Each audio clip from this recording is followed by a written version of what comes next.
other to do things, and that means that you get a combination of programs, right? You kind of naturally, most governments are naturally mixes of things. Plus, you even get a mix because of the sequence of governments, right? New governments have to build on the things that old governments did. Our government is not exactly pro-free trade, but they had a trade deal signed when they started, so they're going to do that. They're not pro-privatization, but the oil is privatized, so you have to wait till these contracts run out, right? So you're always going to have mixed in things from the other thing, the other way around too. If the PAN would somehow get back to power, now pensions are constitutional rights, so they cannot just undo that. So you get some kind of natural blend too. And it could be that for the future, to deal with the problems that we have in the world, we need to think of some kind of a new combination, right? You need to think beyond the combination that we have today. You need to think of new combinations, but to do so, to do this alchemy of politics, you need to get good at it. That's why this lecture is called Playing with Politics. You need to get to a level to which you can play with it. I cannot really teach you about this before you understand the different ingredients, right? You need to first understand the elements before you understand the combination of elements. That's why I rarely talk about mixed systems in my History of Political Thought 1 class, because you can't really talk about it unless you understand the different factions first. But once you do, and we might have reached some elementary understanding of this by now, it's about to distinguish between different combinations. Not all combinations are consistent. Just like in chemistry, not all blends are truly a blend. Some blends are emulsions, which will naturally over time separate again, right? The same goes with politics. Not all combinations are consistent. Certain combinations are fake consistent. This is typically what fascists do. They'll try to combine two things that don't really go together. You cannot be a liberal and a nationalist at the same time. You often have those governments, but they're built on an internal inconsistency that will burst. At some point, one of both is going to give in. Right? At some point, you will, like with Trump, you eventually just betray your nationalist policies to international capital. You go against them, you win an election based on that. But when push comes to shove, you will bow to international capital. The same with his promise to both abolish Obamacare and give everybody health insurance. One of those two things was a lie, right? Turned out the second one was a lie. So that's the thing fascists do, right? If you try to combine things that are inconsistent or are implausible, they're just a trick. So how does combining in politics work? Well, combining is not the same as blending. Things don't actually become a mix. It's not that I think that these 5 ideologies we discussed are the 5 fundamental ideologies, and you can combine them, but I don't think it's going to create like a 6th one, unless it would be environmentalism or something, but you know what I mean, right? In general, when you combine things, one element is dominant. Just when you make salad, the ingredients don't blend together into some kind of soup, right? That's called soup, if you would want that. In a salad, you have salad. That's the dominant ingredient. You have salad with chicken, salad with shrimp, etc. But it's, to be a salad, it needs to have salad. The same with politics. You can have one element which is going to be dominant over the other. You add an element to an existing ideology, right? And that sometimes blurs the waters. Sometimes we don't see clearly which element is added to what, right?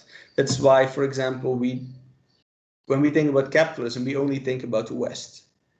In the typical, when you say capitalism, you think of US, while a whole lot of and therefore you associate with liberalism.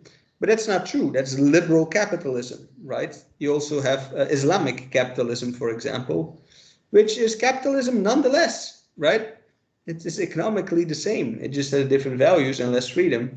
But it's the same thing, right? Pakistani capitalism is still capitalism.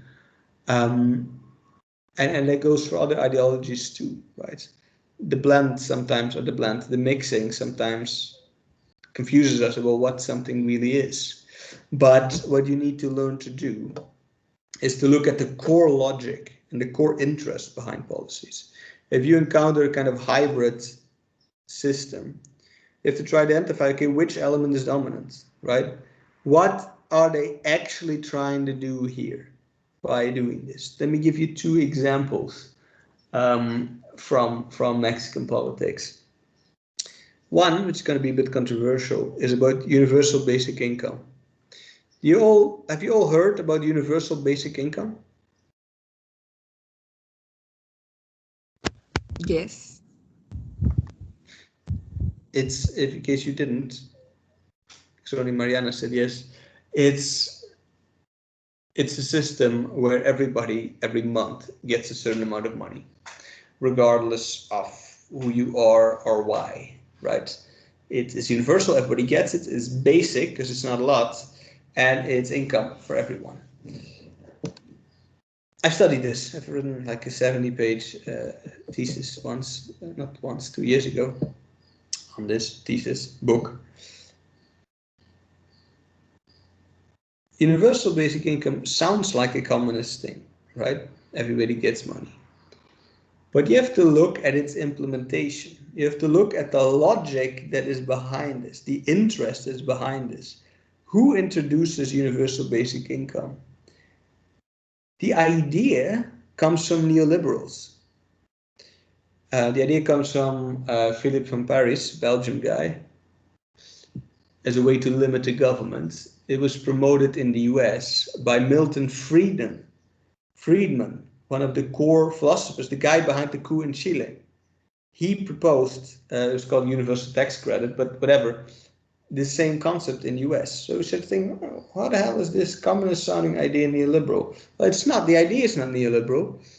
But let's talk about its implementation, right? Who proposed universal income in Mexico? Anaya did.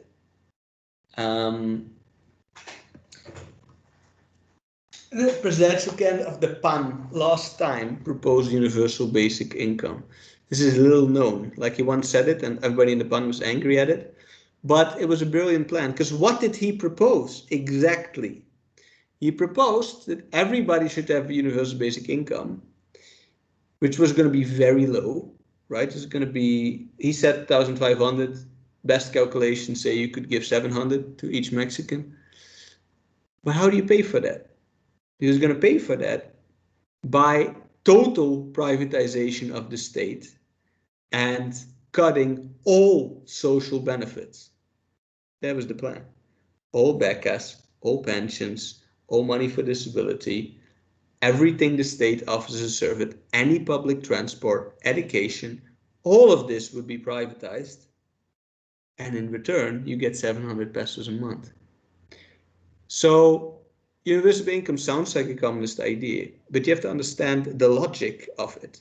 Universal income is pushed by neoliberal factions all over the world as a kind of Trojan horse to totally dismantle the government. It doesn't have to be like that. You could use universal basic income in a different way, but that is not so far how it has been pushed. So this is a good example of you have a mix, but you have to understand which is the dominant element. The dominant element here is neoliberalism, right? You can take a communist idea and make it neoliberal if you blend it right. Similar you can have with our current government. They do certain things like austerity, for example, which you could say is a neoliberal element, but it's done not to have foreign debts in order not to have to privatize, in order to protect the overall independence and the 4T, right? So now you take a neoliberal element, but you make it work for, let's call it, a nationalist/socialist agenda. So you have to understand what is the core logic behind things. Ideas can be neoliberal or communist or socialist or nationalist or conservative, but their implementation depends on the overall political goal. The interests are behind them, and you need to learn in the rest of your career to try to identify this and correctly place it, right? Particularly when it comes to neoliberalism. Neoliberalism is very good in this type of a mixing. They can do it because they, at the end of the day, care about one thing and one thing only, that's money, right? A capital accumulation. As long as that happens, they're happy. So you often find combinations here. You can find them very easily blend in progressive things, right? It's very easy blend with feminism or with any type of identity politics because it doesn't cost any money, right? At least if you create a cultural feminism that's not about, you know, wages and pregnancy leave and pensions and that kind of stuff. If you make it all cultural, about words, then it blends really well. You can even sell t-shirts for it, right? Or you can sell male clothes to women, and then that's extra revenue. It blends really well with neoliberalism. It also blends really well with conservative values or with fascist ideas, right? So you have to learn to identify this and then see how you can blend maybe in your ideology parts of others. Let me give you one example of kind of mixing on a meta level, right? Let's mix two opposites and see what happens. Let's mix capitalism and communism. Capitalism is defined in its core by capital ownership, right? By capitalism. You got it. Communism is in its core defined by social ownership. Commonism. Now that's the basics of it. Now in the form in which they both appear to us today, in their current form of appearance, capitalism comes with the free market, right? It doesn't need it, and it was born without it. That's called mercantilism. But today we associate those two. And communism today we associate with state control, right? With a country like Cuba. Although that is not, as we saw in the course, what it needs to be. That's not necessarily the communism of the Communist Manifesto or the utopian communists. But that's how it appears to us today. Now these two elements can be separated from each other, and they could be mixed. You could, for example, mix the core of capitalism with the appearance of communism. That's our first mix. You can have a country where the state has the control, where you have a communist party in charge that controls the economical life and privatize it at the same time.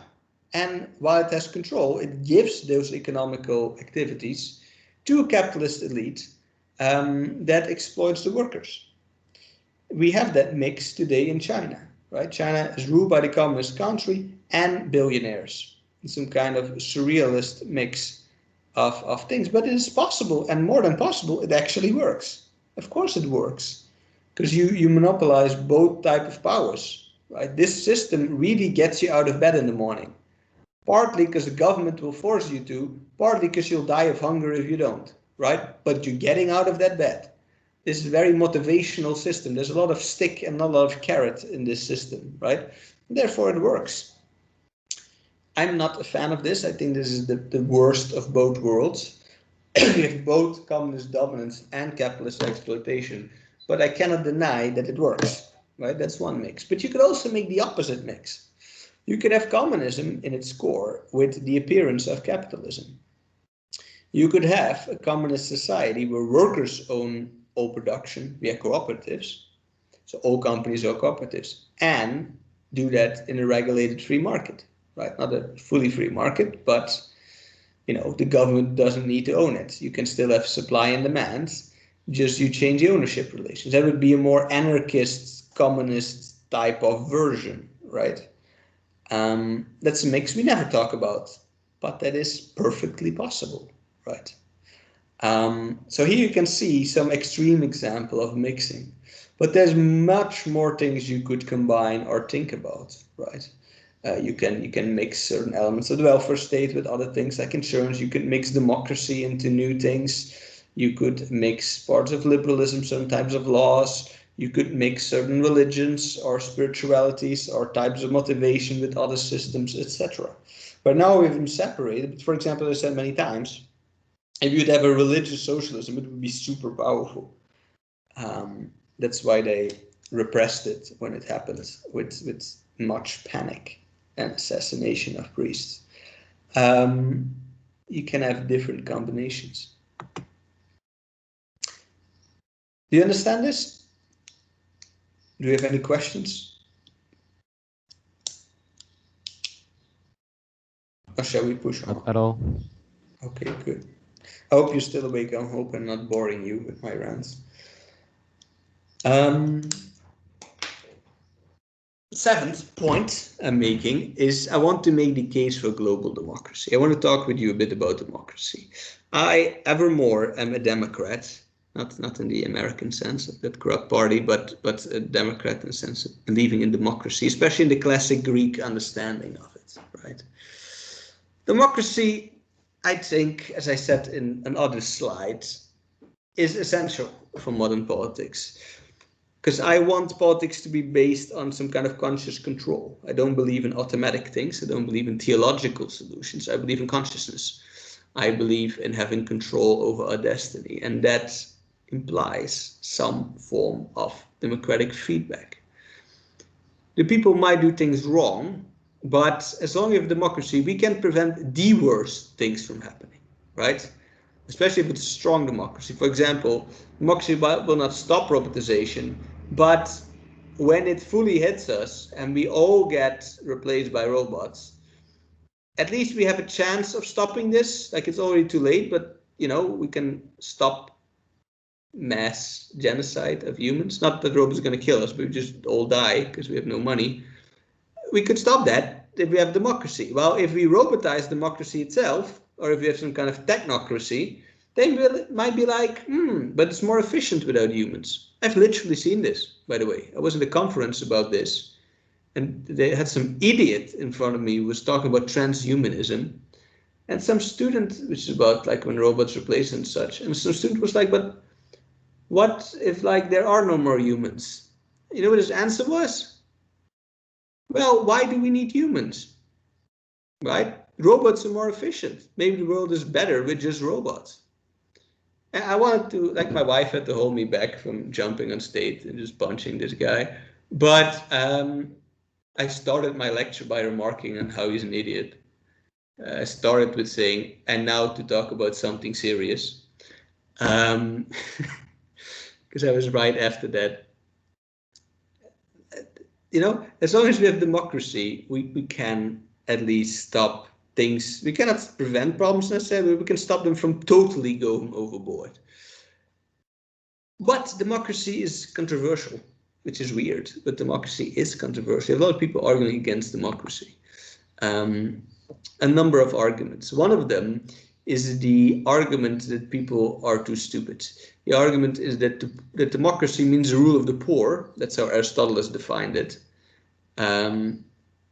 And his classism is still very alive. And the poor don't count because they're poor or because they're unprepared, right? That's the ultimate conservative keyword, is unprepared.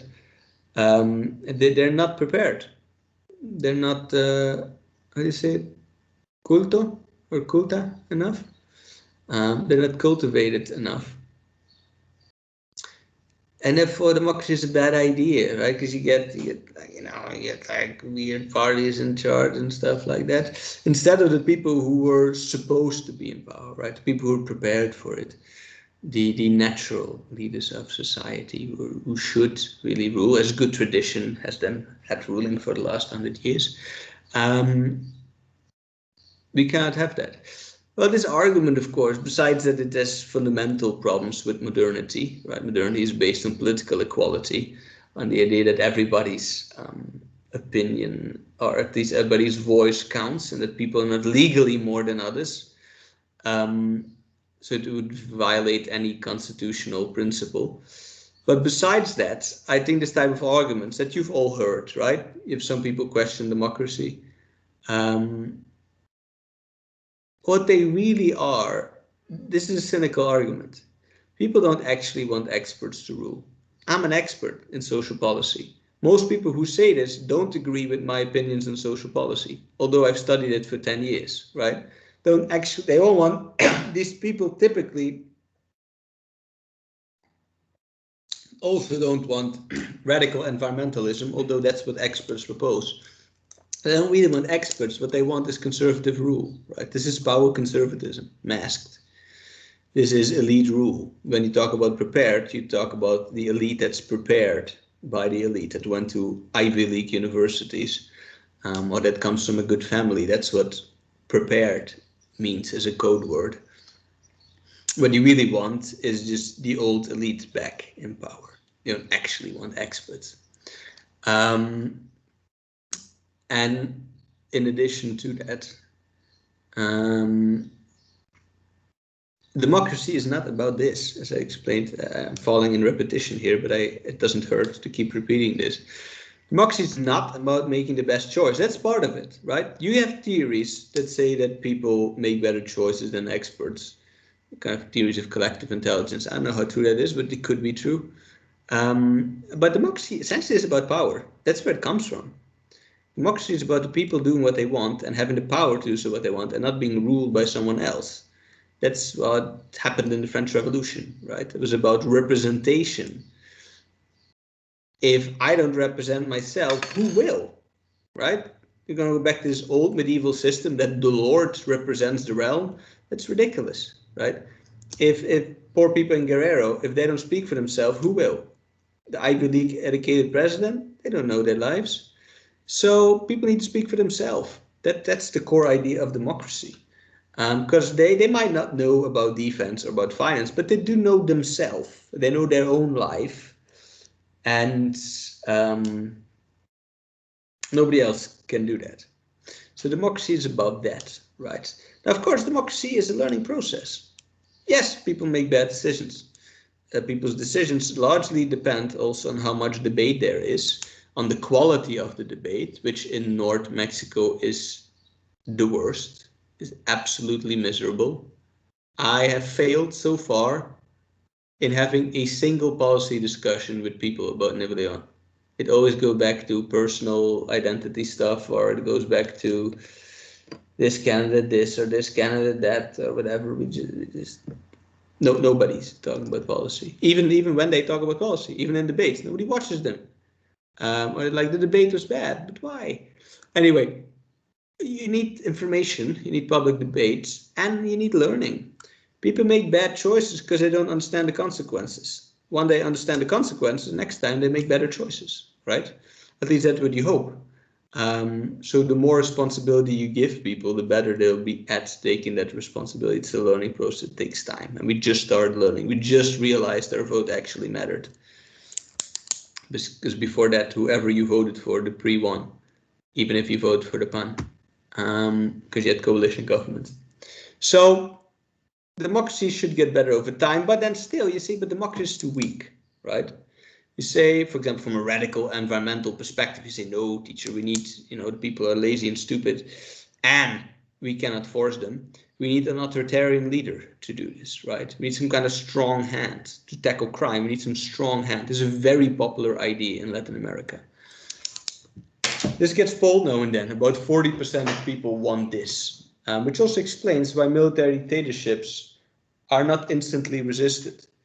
Because there's not a majority, but there's a good minority of people who actually is okay with this, right? Because they believe the government should have the strength to do things. And I don't necessarily disagree with that. I just don't think you need authoritarianism for that. I think this is a fake opposition between them. Because really, it's a confusion between democracy and liberal democracy. In liberal democracy, yes, you can't force people to do stuff. But in democracy in general, in the concept of like Jean-Jacques Rousseau and people like that, democracy is a communitarian concept, right? It's a group of individuals. If you want to vote for Partido Encuentro Social to be governor, well, it's not going to happen. And you will find that the 95% of people oppress you, right? Again, it's not entirely useless to vote for them because maybe you get some kind of pluri-representative or something like that. I want to disencourage you, but it's not going to happen. So yeah, the community dominates you in that sense. And that's what it is. That's what democracy is. So democracy does have internal coercive power. Democracy forces people. Democracy is a way how the majority governs society. And it has as much power as non-democratic regimes do. It's just a bit slower because it has more procedures, right? In a dictatorship, the dictator says things and it just happens. Here it takes, you have some months delay between things, but they do happen. The government does get around doing things if you have a big enough majority. If they don't, it's typically because they don't have a big enough majority, right? Because the Constitution limits the majority. But it theoretically is as strong. You can move as fast, right? In wars, democracies move as good once they're mobilized. So that's one thing. The other thing is that it might actually work a bit better. Because in dictatorship, people do things because they have to, right? They don't even need to think about it because it doesn't matter anyway if you disagree.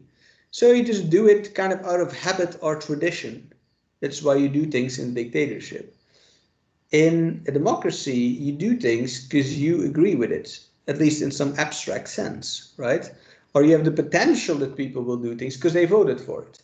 If you, let's say you have to make some kind of sacrifice, right? If that's what the government demands of you, but you believe in the government, that sacrifice is not going to feel that hard, right? For example, they asked us to give 1 month of our research money for COVID, and me and my wife did that. Most people didn't, but most people, again, vote for the PAN, and we didn't. So for us, this doesn't feel that hard because we understand the logic of it, or we agree with the logic of it, right? So if people in a democracy agree with the plan, whatever party you have, if it's fascist party, okay, if they agree, it's going to feel less fascist, let's say, right? They're more likely to follow. They're more likely to actually do it. It's one of the problems of colonialism. You can force people, but they'll like do the most minimal effort they possibly could. We still have this culture in Mexico where people agree. It's still colonial culture. Where, are we going to do it? Everybody's going to be like, yes, we're going to do it. And then as soon as you go on, they're like, don't do it. This is so common. Comes from this, right? So a democracy could actually be as strong, if not a bit stronger than a dictatorship, if it is intense enough. Now, let me plot this on a chart. Let me first explain a bit. My chart comes later. What we need, this is my opinion, but that's what this whole lecture is. I'm sorry you're stuck in this rant, Ms. Mariana. What we need are strong states with strong democracies. Typically, those are seen as opposition. This is something that liberalism did to us. They create this illusion that strong government and strong democracy are somehow opposites, right? We're in the middle of that battle too now, where whenever the government does something strong that you always wanted them to do, like have an arrest warrant against a corrupt governor, immediately people are going to call it anti-democratic, right? That's within seconds that will happen. This is a fake opposition. They're on different planes.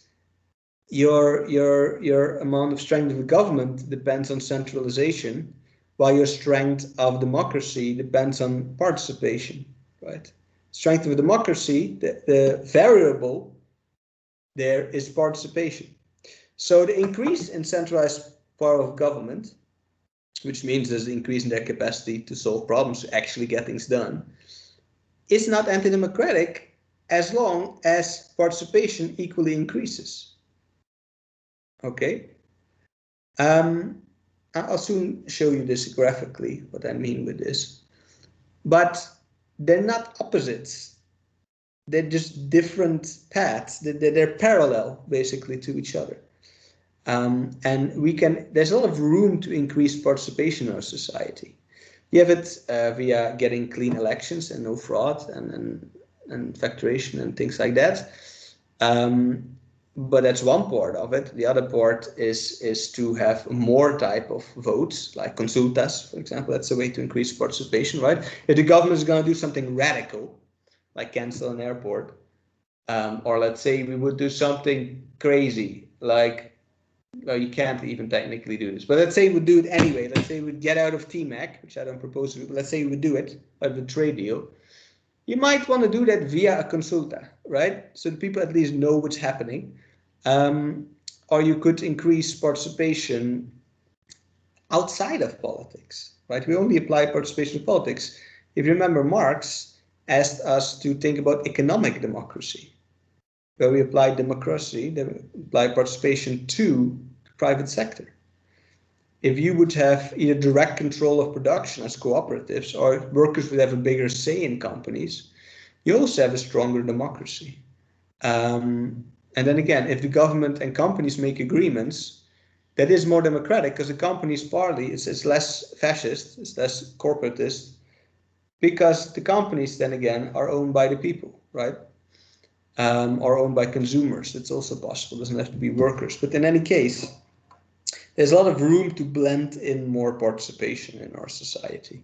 Also on the three levels of government and outside of that, on an economical sphere. Now, what's my point here, right, about strong states and democracies? Let me show it to you on with my elite graphical skills.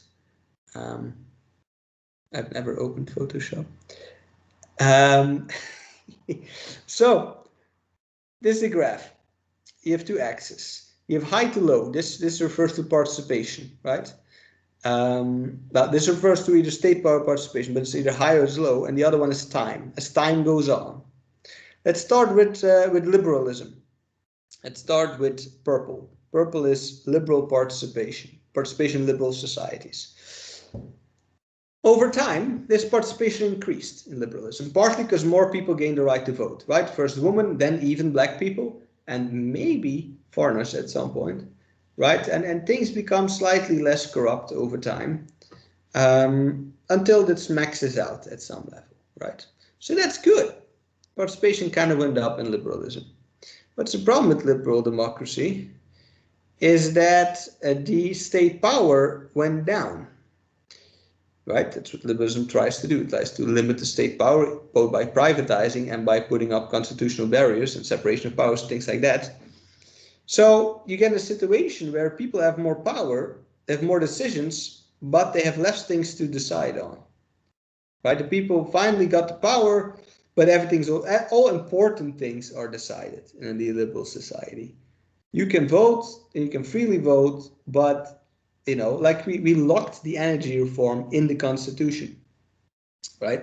We locked privatization in Mexico in the Constitution. So you can't, even if you win, you can't really change stuff, right? We locked our economic model in a trade agreement that is irreversible in the first 16 years. So there's not that much to decide. I don't like this situation, right? I like more participation, but it doesn't matter in some sense. Right? I only get to decide about stupid stuff, like what stuff I want in the local park or something.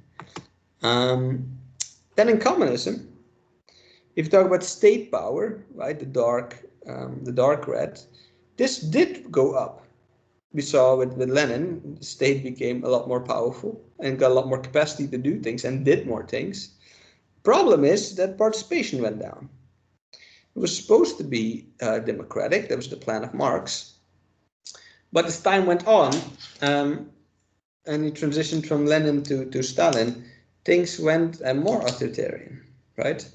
So the state could do more things, but I had less to do with the state, which is neither a situation I want to be in. What situation do I want to be in? In what I'm going to call for now humanism. That will come later in my next point. What I want is an increase in state power. So the state can actually get things done. But I only will accept that if I have an increase in participation, right? If I have more control over the state, I'm okay with the state having more control over others. But they should go hand in hand. They're not opposites. So this is my case for a more radical democracy. But I'm not going to stop there. I have some more stuff to say. I think we don't just need democracy, we need global democracy. What the hell? Global democracy? Why? Right? Well, why? Because right now, as you know, the world is not very united, right? We're very bad at tackling problems together. You don't have my class of international law, but it's pretty bad how things are today. And that partly has to do with that there's no loyalty, right? There's no loyalty to the world. People only have loyalty to their country. Because for loyalty, you need identification. You need identification, right? For identification, you need representation. For football fans, to be loyal to their football club, they need to identify with that club, but for them to identify with that club, they need to feel like they belong to it. The football players now and then need to hand out autographs. They now and then, when they score a goal, need to run towards the tribune of the home team and, I don't know, take off their shirt and throw it, some stuff. If they don't do these acts, the people won't feel represented and you know, if one of them in an interview would offend the fans, that would be very bad for the club. And the same goes for the world, right? We're also kind of a football club, except that in our club there's no representation. The people in power, the global organizations, in no way whatsoever represent us. The UN is not a representative organ. The UN is not a democratic organ. Yes, you vote by majority, but that's not democracy. Democracy is the people ruling. Voting by majority is one form of that. Could also be lottery, for example. But this is not democracy. The people in the UN are diplomats who are chosen by governments, not by you. You don't vote your UN representative. You could, you just don't have that. But even if we would, you get in this absurd system where, you know, India is one person. So are the Cayman Islands. That's not, you know, that's not democracy, right? So why don't we think of something bigger? Why don't we think of more representation, therefore you could have more engagement? I think in the long term, we have to start thinking about global democracy. It's kind of a radical idea, right? Because the current model of the world, how the world is governed, is through competition. Countries compete with each other, and their whole international relations is based on this competitive attitude toward each other. Because again, there's no common thing, right? There's no common ground. But if we want to save the world, we cannot keep competing. You can't solve climate change with competition. You can't solve migration with competition. You can't solve robotization with competition. You can't solve global equality with competition, right? At least not between countries, even in a neoliberal idea. Plus, our direct world order, which is so indirect, it disengages. Nobody outside politics students cares about geopolitics because it has nothing to do with you. I think for us to be engaged, you need drama. Drama engages. You need left-right politics. You need some kind of struggle that you could follow, right? Right now, everybody at best is rooting for their own country, but since your own country by definition is a minority, you know, there's no engagement with the bigger game. But what if the teams were global? What if you had a socialist team? What if you had a liberal team? What if you had a conservative party?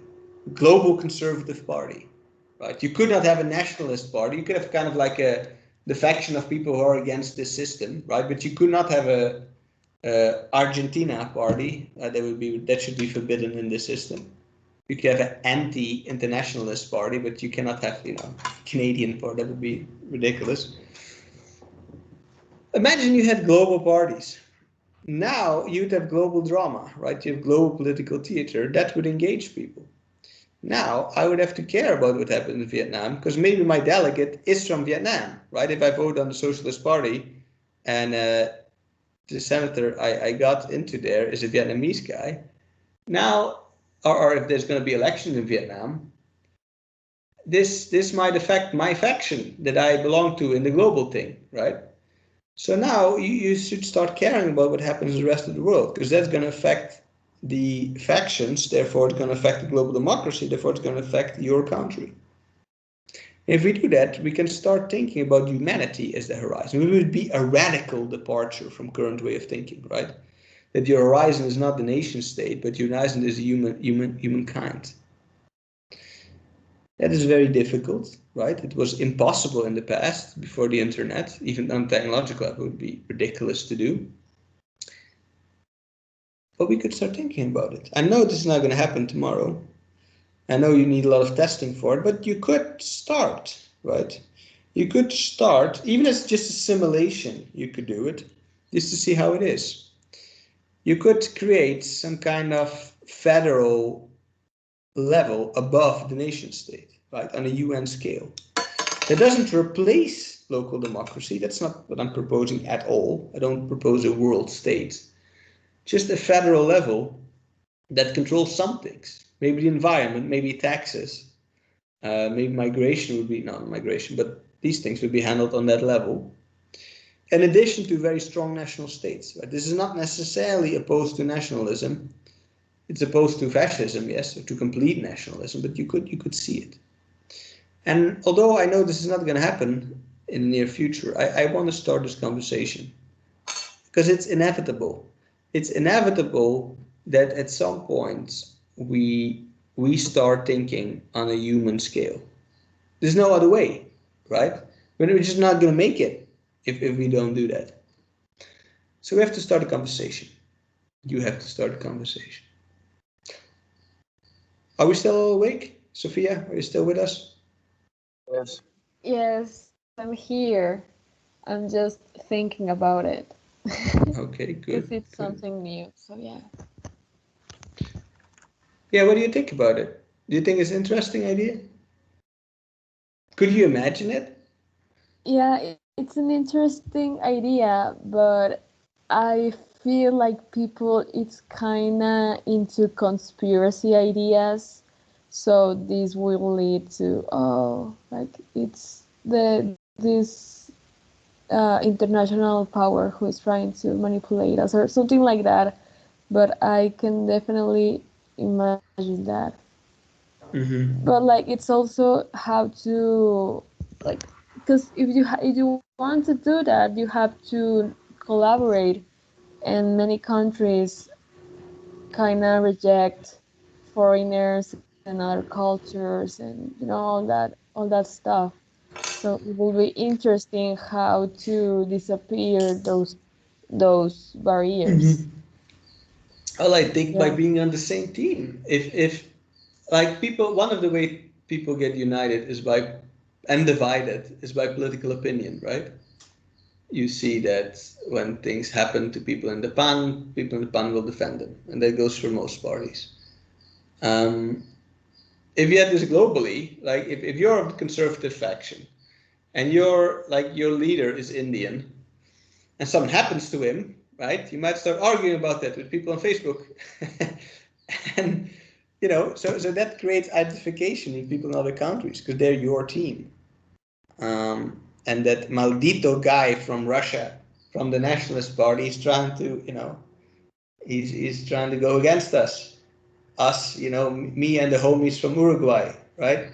So I think it could create this kind of new teams, like football teams, that create some kind of drama that will draw people in. But yeah, it's just a dream of mine. Now let's talk about what we should really do. What we really need, to get a bit more serious, is a humanist rationale. This part, I'm going to get vague now. You have to forgive me. This is the part where this gets truly philosophical, and I'm going to venture away from concrete things and get more into the inspirational speech mode. But if we think about the future,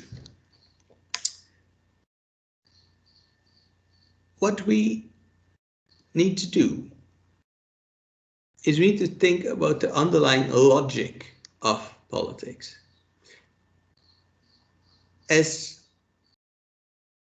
we've seen, things, you have many appearances of political ideas, but there's some kind of basic logic to them, usually, right? There's a logic to communism, there's a logic to liberalism. And in a way, there's kind of even an underlying logic between politics itself. We saw with Marx that Marx said that you have this structure and superstructure. Whatever happens in politics is a reflection of some underlying logic of production, right? Your underlying economic system, you're going to create economic classes. Economic classes are going to influence politics and culture and education and science, etc.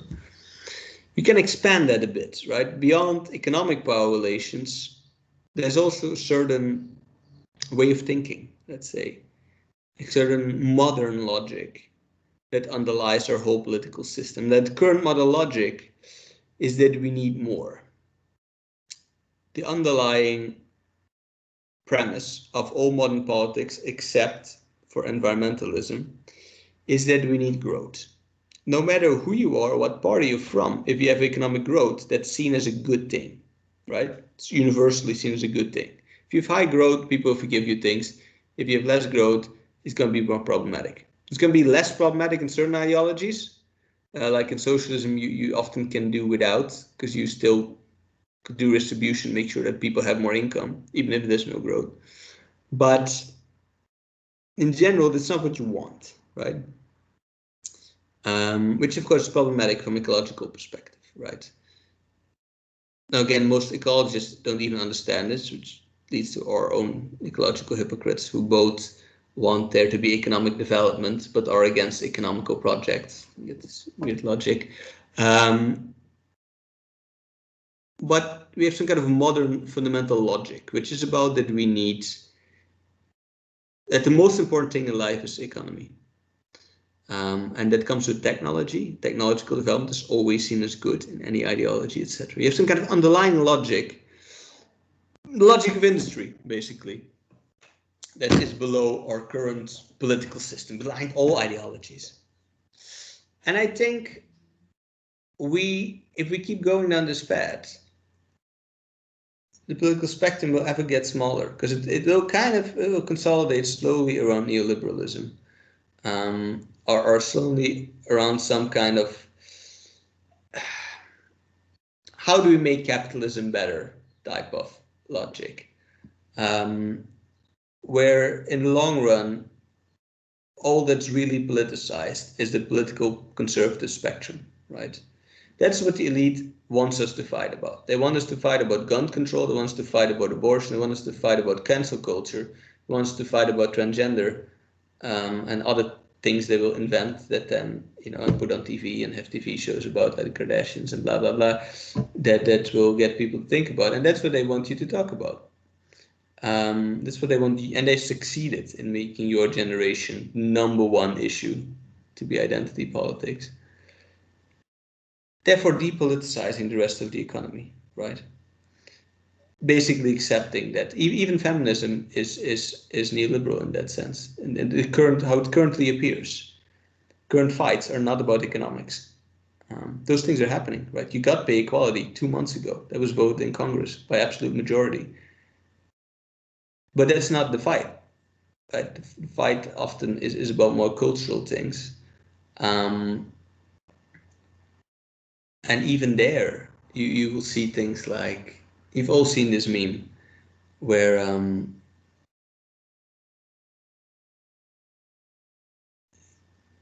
your daughter should be the CEO you want her to marry. You've all seen this meme, or variants of that, right? What if you don't want to be CEO, right? What if you can't? What if you can? What's the best thing you can do is to marry the CEO? Well, then you're kind of falling off, right? So underlying, we've kind of accepted this economism, let's call it. And what I propose we should do for the future to save humanity is to replant politics on a radical humanist logic. Regardless of what tree you want, if it's a conservative tree, if it's a nationalist tree, if it's a socialist tree, if it's a communist tree, I want to replace the soil that the tree is planted in, not the tree itself. Well, I have my own opinion of what type of tree I like. It's not about type of tree. I'm going to talk about the soil. I want to talk about the underlying logic and value system within which we think about these ideologies. So now we get to the real core of things. This is what I would want to call, if I would have an ideology, it would be called radical humanism. I'm a socialist because that's the side I side with and work for, actually. But, and I understand politics is a game of is a team sport, so you join a team. But if I had my own team, just me, it would be called a radicalist humanist party. Now, what's that about? Let's talk about humanism before we talk about radical humanism. Humanism is quite a broad concept. It can mean a lot of things to many people. It's sometimes used in this atheist sense, which I hate. Kind of hyper-materialism. So what I'm talking about. When I say the word humanism, it starts with taking ourselves as humans serious. By taking humans as the most serious thing that exists. By, first of all, affirming that people matter. That people matter above all other things. If you're a humanist, you don't ignore actual living conditions. We are in a very weird ideological situation in the world where we ignore that the majority is in extreme poverty. Or not extreme poverty, the majority is in poverty. Right? When we think about the current state of the world, if aliens would come to Earth and you'd have them, how is life on Earth? We would send them a picture of New York. We would send them an episode of Modern Family or of How I Met Your Mother or something like that, right? That's us. That's humanity. That's not humanity, right? Most people live in a hut with the rest of their family. That's how most humans live. Or in a crowded apartment in some mega city. That's how most humans live. And we kind of just accept that. It's like part of it. It's not a very humanist thing to do. In humanity, you would put living conditions first, because humans matter. In general, the history of modern political thought is a history of sacrificing people for progress. That's true in communism, that's true in fascism, that's true in neoliberalism, a little bit less in socialism, but still. That's the history of modern politics. You sacrifice people for progress. And you emphasize achievement and functionality. As I just gave you the example of feminism, right? Even the new female, the new woman is an entrepreneur, right? Is is a lawyer. It's not the cleaning lady. That's not what feminists are talking about. So if you're a real humanist, you can do all these things. You would start from affirming the importance of people's actual conditions. What humanism to me too means, and here it's opposite to the atheist interpretation of what humanism means, is some type of basic respect for the human perspective, for how humans experience life, including our fantasies, including things like love, which is partly a fantasy, right? But including notions like that, including what we feel comfortable and uncomfortable with, including human perspective and things like scale. People don't want to live in mega structures. They're scary to us if things get too big, right? If you look outside your window, I know where you live, but what your street looks like is fundamentally still a variant of a forest, right? You just have poles with cables instead of trees, but it kind of, if you close your eye, the very silhouette of it is not that different from a forest, because we kind of like those environments, right? We don't want to live in some kind of giant 2-kilometer high units. That's if people live there, they usually are forced to live in such, right, environments. I know I'm ranting now, but hear me out, right? People have a certain perspective on time. Most people, if you would poll it, think that things change too fast. Not politics, I'm saying, but life, like technology, etc. You might not notice that right now because you're young, but it will come within a decade. You'll start thinking when things of your youth start disappearing. You'll be like, damn it, that goes too fast. Like, or your knowledge, like I learned about this in school, now it's different. Damn it. This is the kind of permanent terror that we live under.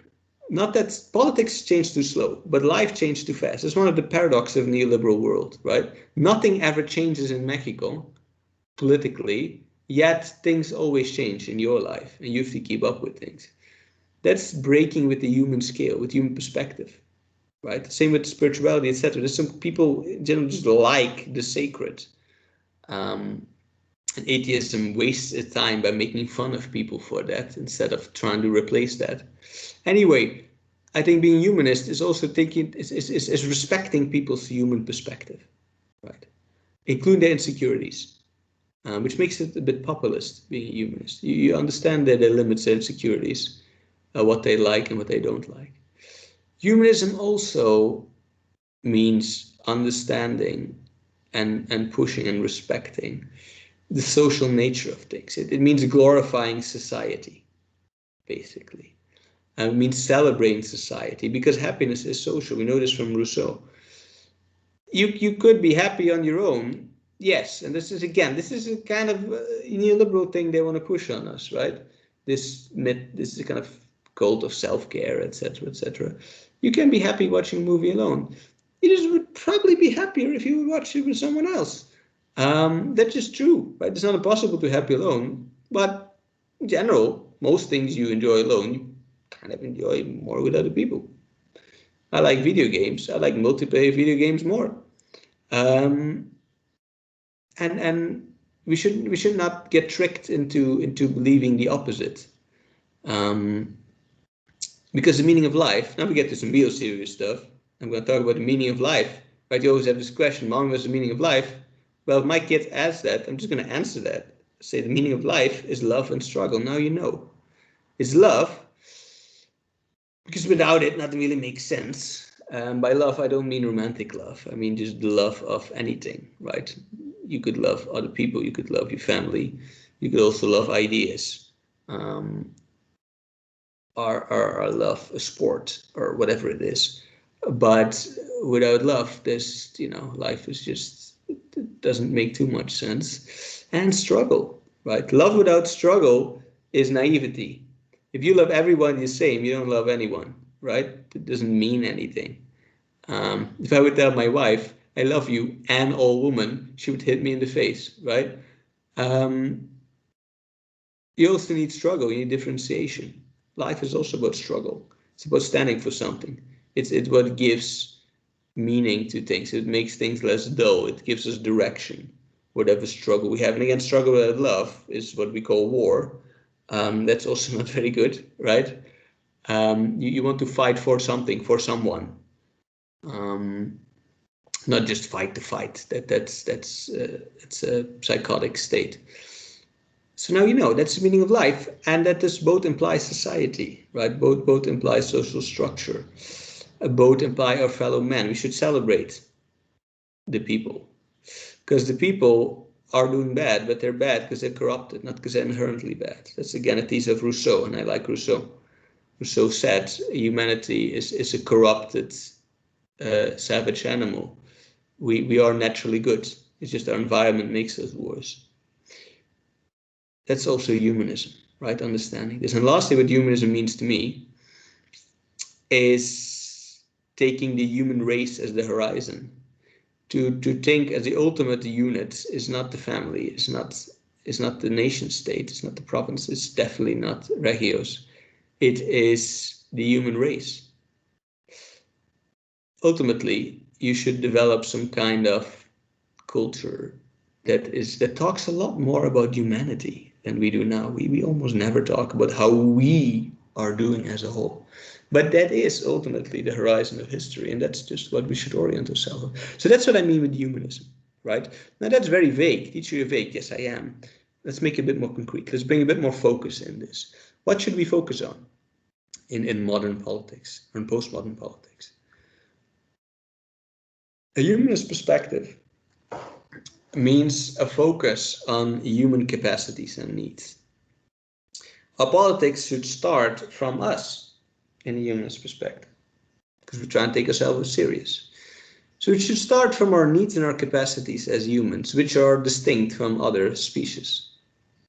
First of all, we have the capacity of consciousness, and with that comes the need to understand things. We are conscious. Maybe some other animals are too. Maybe dolphins are. We don't know for certain. But we definitely are, right? Consciousness is objective fact. Even in a hypermaterialist world, you can't explain consciousness. It's just there as a physical element in its own, almost. And to respect consciousness means to respect decision making, to respect people's judgment over things. It implies democracy, right? It implies my point of going against theological politics that comes from this. So it starts that you base your ideology, your politics on judgment. What else is a human capacity and need is work. Humans are not just rational beings. Humans are creative beings. This is what Marx added to the philosophy of human nature. Marx said the most important thing about us is that we make stuff, right? We cannot be certain if other animals are not conscious, but they don't make stuff. We do know that, right? Okay, some animals make stuff, but they can only make one thing. Spiders make webs and beaver make dams, but they can only make webs and dams, right? They're not creative in that sense. We can make anything. And that is very fundamental to human nature. You feel satisfied if you make stuff. If you don't believe it, try it. Make dinner. right? Make some. I make what thing I make. I make miniature like buildings and such. You will feel satisfied. You will feel kind of alive if you make things. Um, and that's very important, right? This value creation. So whatever politics we have, we should make work very central in it. We should respect work. We should protect human work, right? If people like to do a certain job, we should definitely not robotize that, right? If people get fun from crafting, we should not robotize crafts. I should have handmade stuff. Like all furniture except this desk in my house is handmade, and it's cheap too. It's not an elitist thing. Um, I think in politics we should prioritize it. We should prioritize human work. We should respect it. We don't respect work. One thing that's true about our civilization is it doesn't respect work. It values work in the sense that like we are hardworking or you should work hard. We don't respect it, right? We don't respect contracts in Mexico. 40% of people only have a contract that work. We don't respect most jobs. We look down on them, right? We talk about los servientes. We don't even notice, like people who have domestic employees who live in their house. Some people don't even notice they even really exist. They're assumed. They're like you have a blender and you have your domestic employee, like they're both appliances in your house. You don't even help. So whatever. I'm starting to rant. We should respect work a bit more, and then we should take that as a basis of any modern political project. Another thing that's typically human, that's a bit separate from consciousness, is self-control. But it comes with consciousness. We have conscious self-control, but consciousness is more than just thinking. It's also the ability to not do things, or at least to feel like that, or to take responsibility, right? This definitely we have. We don't know consciousness for certain, but self-control, this is different from humans, from other animals, right? We, at least to a lesser degree, respond to impulses. But we can, or at least in certain moments of focus, when we're conscious, right? Not when we're unconscious, not when we do things unconsciously, but there is a moment at least where we have self-control. At least it really seems like that. Maybe that's not true, but then humanism is not true, and I don't want to have anything to do with this. We'll just commit suicide or something, but blah, blah, blah. If we have self-control, we should celebrate that, and we should respect that.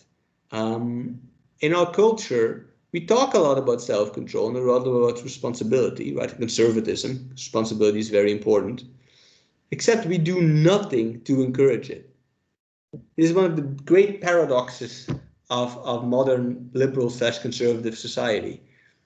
All of talk about responsibility, but we do absolutely nothing to encourage it. If we do anything to encourage responsibility, it's like, oh, we teach people a lesson by letting them suffer, and then, now you'll know what responsibility is. No, you need to teach this to people like you teach anything else, right? What we teach to people is to take out credit and to consume as much as they can. The system wants you to act irresponsible. We talk about responsibility, but we don't teach it in a very literal sense, as teaching kids to be responsible. We don't do that. We teach them temptation. So we need a culture that's much more based on self-control, but not just asking it of people, actually designing the world in a way that encourages it. And the last thing that's unique about humans is that we're motivational beings. We don't act on impulses, we act on expectations. Yes, we have impulses, but we will weigh them against expectation. In other words, if we act on anything, we act on how we expect the future to be, which means that we are fundamentally motivational beings, which is something that humanism in its atheist variant has completely forgotten, right? Just like, oh, well, there's reason, and now you should act right. But we have no reason why we should act rational, right? You still need some motivation to actually do that. Reason enough is not enough. So whatever politics you have, it should be inspirational. It should take inspiration into account. It should be community-oriented. You should give us some reason why we should do things. In other words, we should both give and demand more for people. That's what a humanist focus would be. But now we will need to make it radical, because I said for radical humanism, not just humanism. Sounds like a 90s commercial, right? Radical. But you didn't live in the 90s. I just realized that this reference makes no sense. Anyway, I'm so old. What do I mean with radical humanism? The goal, the rationality, the logic of radical humanism is the following. What I want modern politics to do, whatever color it has, is to achieve maximum improvement of human conditions as fast as possible through human means with the limits of what the earth can sustain. That's, in short, what is to be done. We should have maximum improvement of human condition as fast as possible with human needs within the limits of the earth. Let's break this down, right? It's humanist, because you want to improve the human condition. That's the goal of humanism. But it's radical because of the as fast as possible part. I am for an impatient politics, not in the silly things, not like you don't understand that, like long-term plans, but it should really be as fast as possible. A lot of ideologies trick us by promising us extremely long-term things, like in 5 generations it's going to be better, or one day technology is going to solve this problem, or blah, blah, blah, right? Africa has been waiting for 300 years on this promised improvement under various political systems, right? Well, you need some kind of impatience, like our friend Thomas Sankara had, right? This type of impatience. This is like, no, we're doing this now. I think that should be the energy. I want to see politics. Any plan you formulate has to be completed within the life of a newborn today.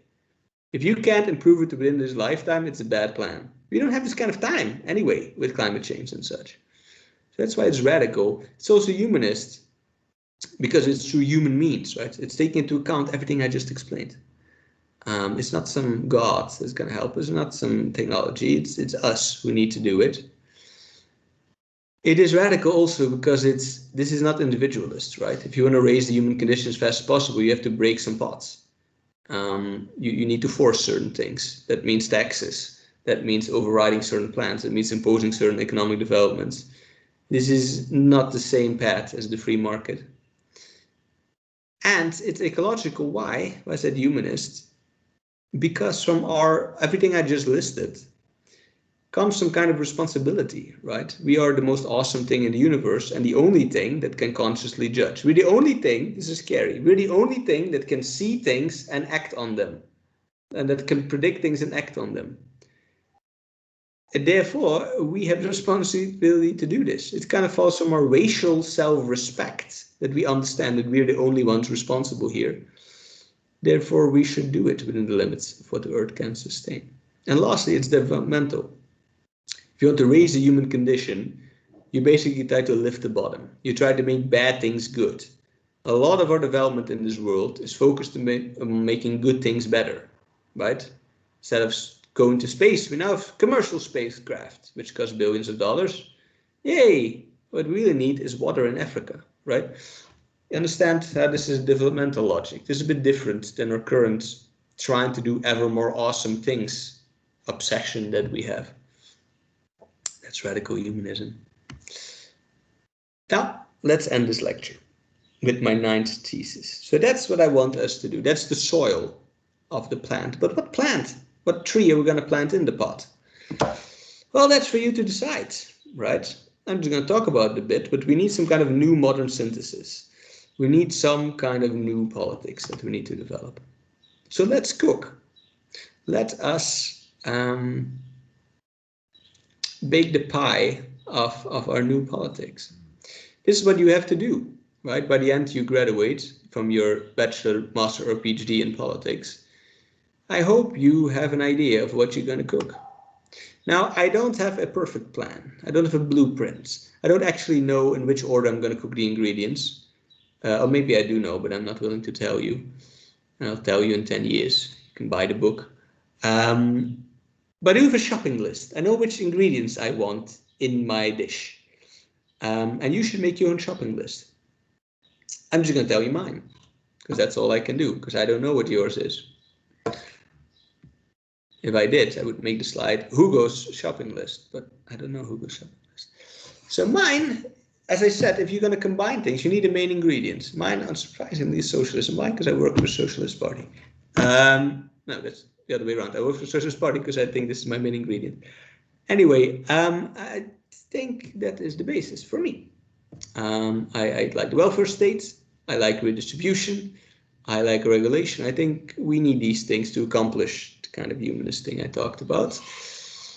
But we can borrow ingredients from other ideologies. From liberalism, I like constitutionalism in its very elementary form, not the hyper-constitutionalism where you can't do anything anymore or some judge will stop it. I mean, just the fact that there are basic freedoms, right? Human rights, these kind of things. In communism, a lot went wrong because you didn't have this. You know, if you didn't have death penalty, Stalin would have been a whole lot more likable, right? If you only had these limits on power, it would have been better. I just like liberals' general optimistic attitude. I'm not optimistic, I'm fatalistic, but that comes down to the same thing. It's the same thing, just more nervous. You're like, things are gonna go right, just because you panic about it. That's my attitude.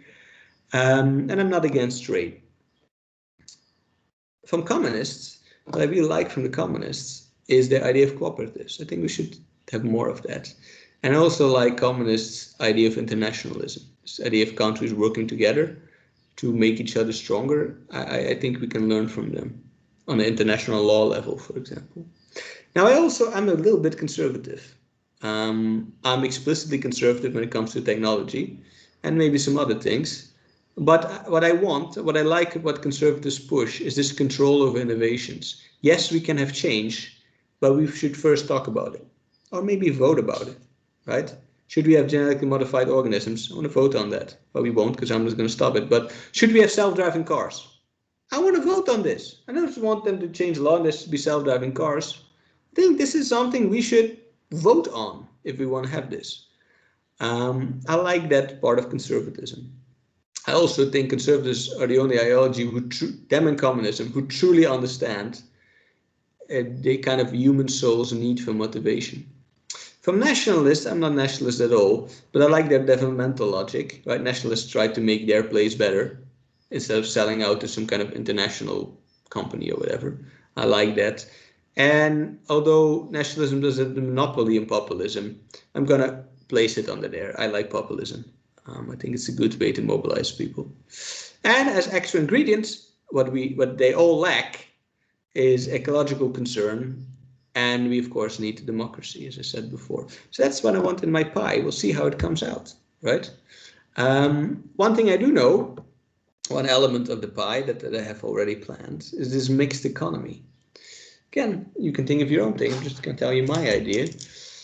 When it comes to the economy, I kind of like this kind of mix of socialism and communism, which is called mixed economy, which means that you both have state ownership and you have private initiative and you have civil ownership. From socialism, you have this large public sector, right? Which in my ideal world, the public sector would be quite large. It would own not just the distribution, but also the production of all water, all electricity, any big resource, banking, the whole financial system, all insurance, health insurance, all of that, all public transport, all telecommunications, and all healthcare, and also all productions of drugs for the legalization and nationalization of narcotics. Let the government sell it, let them make it. Right, we have a narco estado. Maybe we should turn it around and have a estado narco. That could solve the problem. Anyway, that's the socialist part, right? On the communist part, large part of society, lots of production, that's not these things. I want it to be cooperative. We should push cooperativism. This should be taught in school, I think. If you study economy, you should have half your course about cooperative and half about business administration in private firms. Should just be taught like that. I've talked about this before. I gave a whole lecture. I'm not going to come back to it. We're out of time too. And there's a part for capitalism, I guess. There's, private initiative does some things well that are just too hard or too big or too expensive to do as a cooperative, or just because why not, right? Why not sell stuff in your local supermarket or whatever. Why not have some parts that are private? How much? Well, I cannot say it exactly. It's more intuitive. I think the private part should be as small or should be as big as long as they don't gain political power. We live in a current system where empresarios simply have political power, where their opinion matters more than other people's opinion. I don't know where this line is, but I want to be below that line, right? If you could break the power of capitalist class, that's good enough, partly. You don't need to eliminate them. I'm not that much of a communist. You just need to stop them from controlling stuff. Where that line is, I don't know. Now, the advantage of such a system, let's say it's 1/3 each, is that it can go both ways. If you like communism, you could go there. Yeah, you just slowly grow the state and the cooperative part until they are the full pie. Or you could go the other way again, right? If the state is very problematic, you could increase the private part of this. I think ideologies can change over time. I think they're dialectical, and I think that's good. I think we need to change with the times, and thus have a system that can change in direction is a good thing. Because people have three roads towards control. They have their private property, they have their common property, and they have democracy via the state, right? People are going to be in charge in such a system. This is one thing I like. So, the last rant, you're almost there. The most important thing, I believe, in developing a new politics is motivation.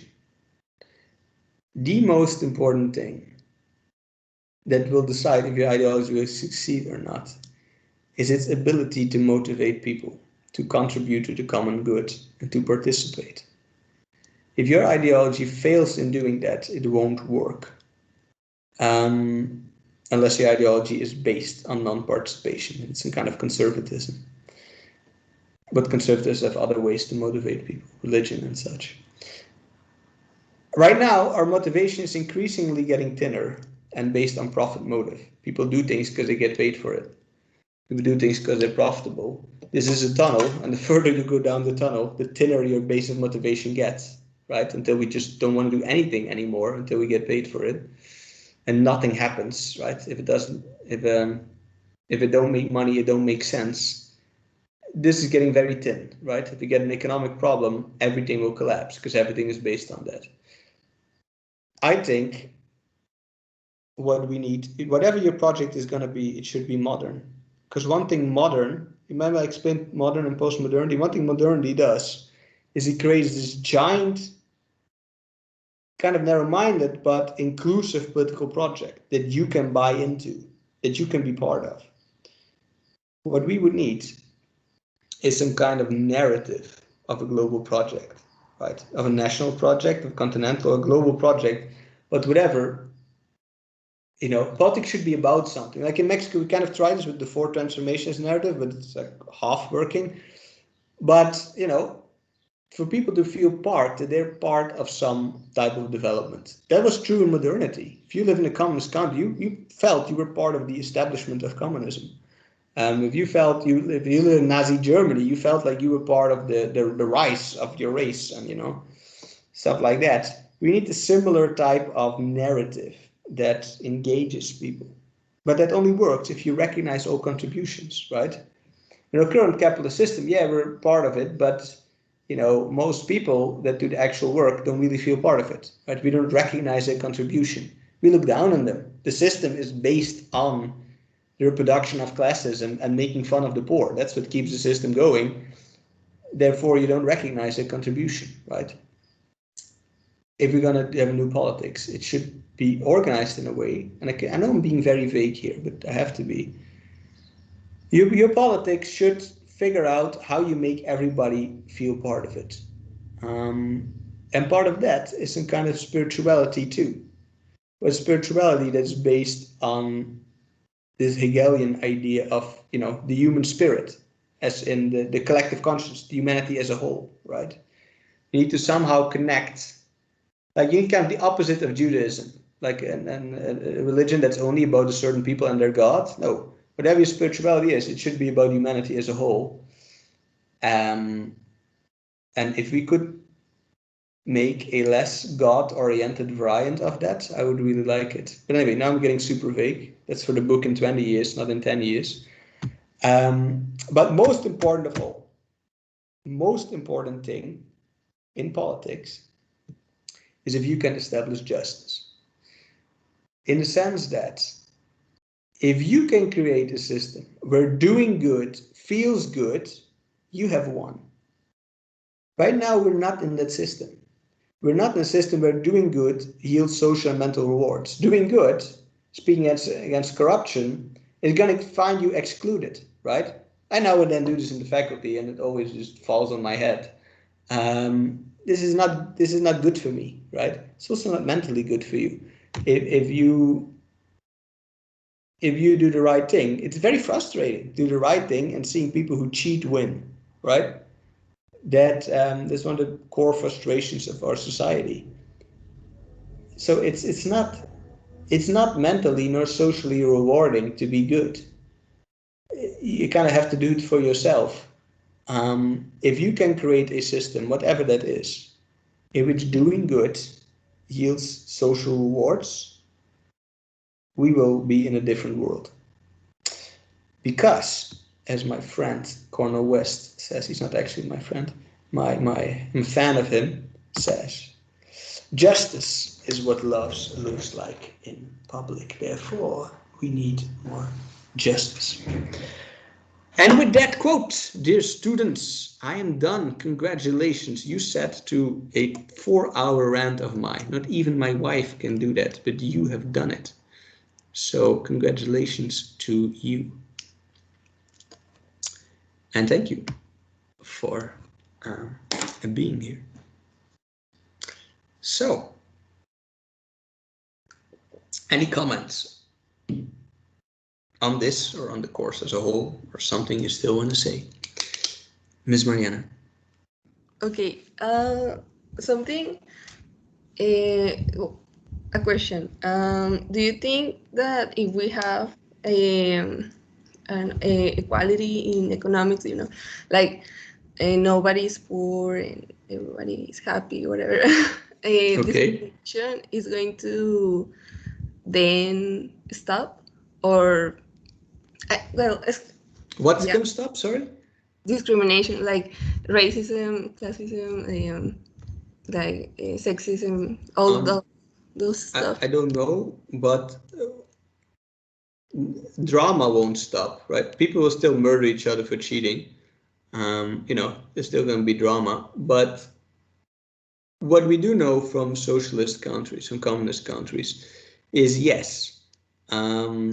We know, for example, that sexism was less in these countries. We know from sexuologist surveys that women were more sexually satisfied in communist countries because men, if you can't do it with money, you need to convince them otherwise, right? If you can't buy them diamonds, you need to, make yourself interesting another way as a man. And that's a fact. That's a statistical fact. And there's also less theft, etc. in these countries. And Cuba, they have lower crime. They have the lowest crime in Latin America, right? So there is something to that you go in that direction. If things are going to be perfect, I don't know. I still think there will be drama. There's still things to fight about. And we'll have new problems that we then have to deal with.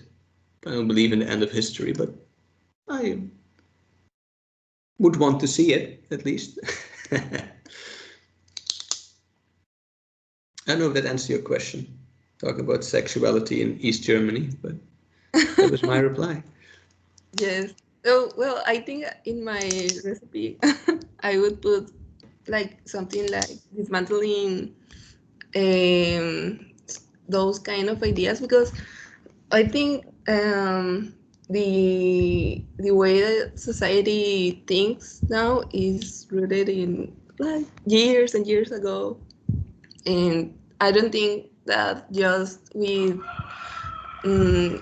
economic equality is going to solve everything. I think we should have like another I don't know, discussion about it, like Mm-hmm. find why people are not like disagree with their religions or like in racism and those kind of things.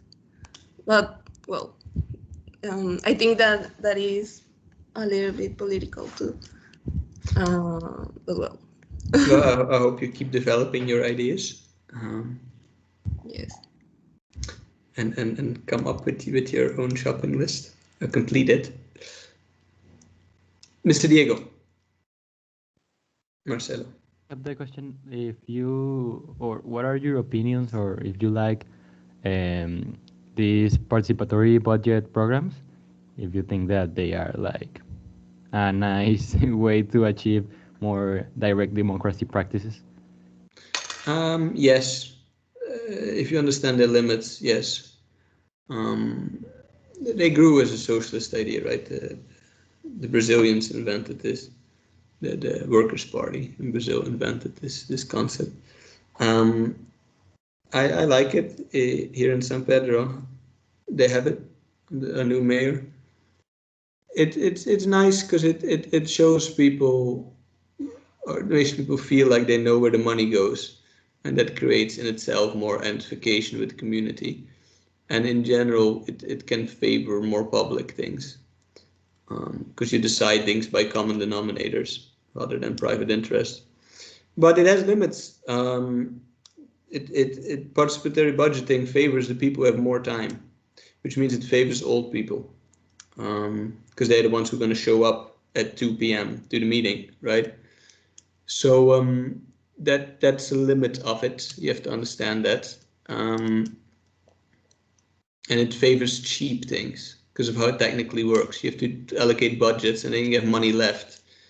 And then, the smaller projects are going to get more votes because everybody's going to have them as their second choice because it shows something big as their first choice. Anyway, I don't want to get too technical. There's limits to this system, but I'm in favor of it. If it's like a limited amount of money, yeah, why not? How are you? Yeah, yeah. In fact, I was working like to pressuring the Monterrey municipality. So like, how do you say the word? Pidiendo information, like asking for information of data that is not there. They have a lot of problems in the technical, like real implementation of the program. But it's something to try, and just if only for the social effects of it, it can be good. All right, we're out of time, dear students. If you still wanna, I have time still. If you wanna radically disagree with me, if you say, teacher, this was such a waste of my life, this course, now is the moment. No. I don't think. Okay. Well, are we gonna have another class with you in another semester? No, probably not. If you really want to see me again somehow, and I'm still here, you could have me as your thesis supervisor later. But never say never, because I don't decide my own classes, right? They kind of throw balls into a pit of sea lions, and then they fish these balls out, and it tells you what class you teach.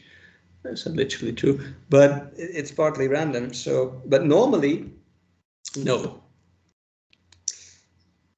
Maybe for an economics course in 5th. Depends what happens to my Becario. Maybe I have my Becario again next semester, and I will appear in that class to teach a few classes.